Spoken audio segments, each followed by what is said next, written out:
मुग्धा और उसकी सास के बीच पूरा समय सास के किसी न किसी काम को लेकर मतभेद चलते ही रहते हैं। बहू, ओ बहू, जरा चाय बना दे। मुग्धा चाय लेकर आती है। ये लीजिए, और कुछ चाहिए? अरे नहीं, बस चाय पीने का मन था। जाओ, तुम दूसरा काम करो। चाय पीने के थोड़ी देर बाद सास दोबारा मुग्धा को आवाज लगाती है।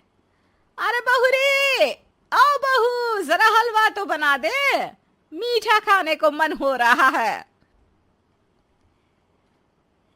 इसी तरह मुग्धा की सास पूरा समय कोई ना कोई काम बताकर उसे रसोई से बाहर तक निकलने नहीं देती।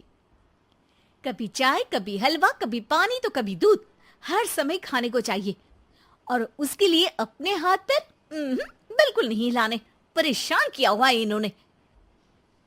सास की जबरदस्ती परेशान करने की आदतों से दुखी मुग्धा एक शाम सचिन के साथ अपने कमरे में बैठी हुई बात कर रही होती है। सुनो जी, मम्मी जी की ये जानबूझकर मुझे परेशान करने की फरमाइशों से मैं बहुत फ्रस्ट्रेट हो चुकी हूँ। पूरे दिन में एक सेकंड का आराम नहीं मिलता। रसोई से बाहर कदम रखती नहीं कि बहू ये बना दे, बहुरी वो बना दे। अरे इनकी फरमाइशें चलती ही रहती है। अरे मुग्धा, माँ खाने की शौकीन है, पर उम्र हो चली है, खुद खाना नहीं बना सकती, इसलिए तुमसे बोलती है। अरे तो शौक भी उम्र देख कर रखने चाहिए ना।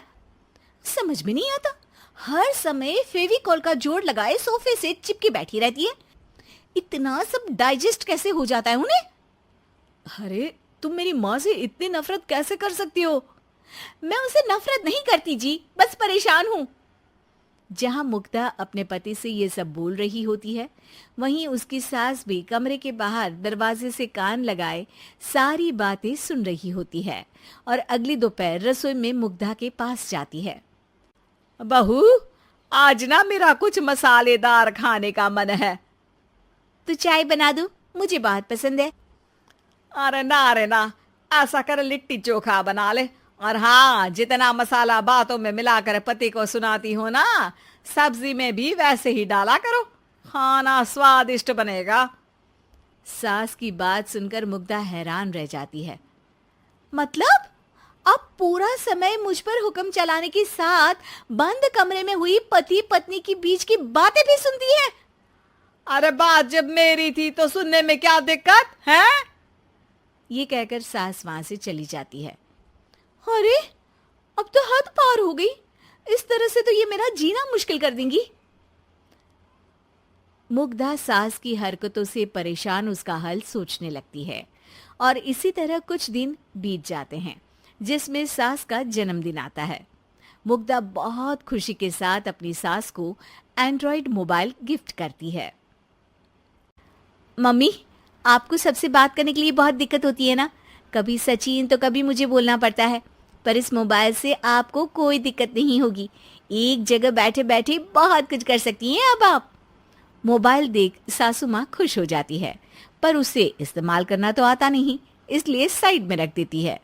जिसे देख मुग्धा घर का सारा काम छोड़ मोबाइल सेट कर सास को इस्तेमाल करना सिखाने लगती है, जिसके बाद अब सास पूरा समय मोबाइल में ही लगी रहती है।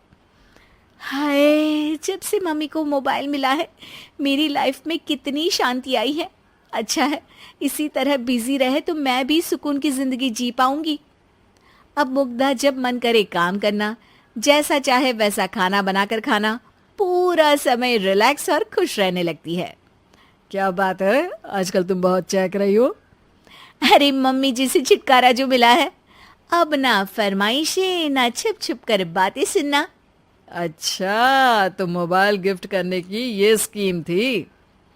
इसी तरह दिन बीतते हैं और अब मोबाइल पर लगी सास फरमाइशों की जगह सवालों के लिए बहू को आवाजें लगाना शुरू कर देती है। अरे बहू सुन तो, देख जरा किसी का फोन क्यों नहीं मिल रहा? रिचार्ज खत्म हो गया है, पर अभी 4 दिन पहले ही तो मैंने किया था। इतनी जल्दी कैसे खत्म हो गया?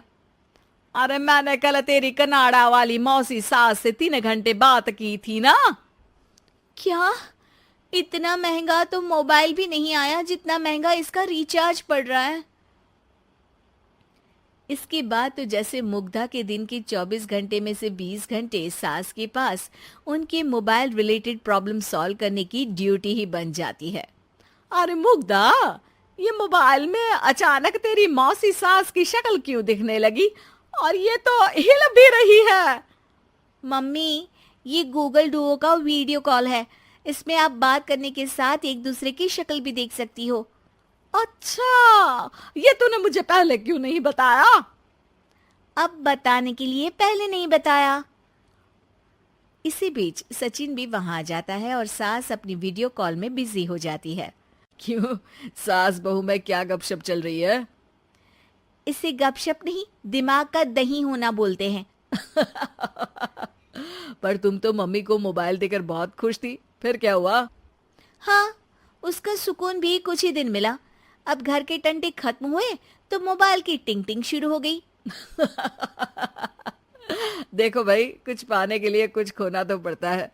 आखिर तुमने मोबाइल अपने फायदे के लिए ही तो दिया है, तो फिर सवालों के जवाब भी देने पड़ेंगे, क्योंकि जब तक उनके हाथ में ये फुंथरू रहेगा, तुम्हारी लाइफ में प्राइवेसी और सुकून रहेंगे। कहने का मतलब है अगर इससे प्यार बढ़े तो दाग अच्छे हैं। अरे मुझे पहले दिन से ही पता है मोबाइल किस मकसद से दिया गया है। भूलो मत, इससे पहले मैं बातें ही सुनती थी। सास की ये बात सुनकर मुग्धा शॉक में और सचिन हंसता रह जाता है।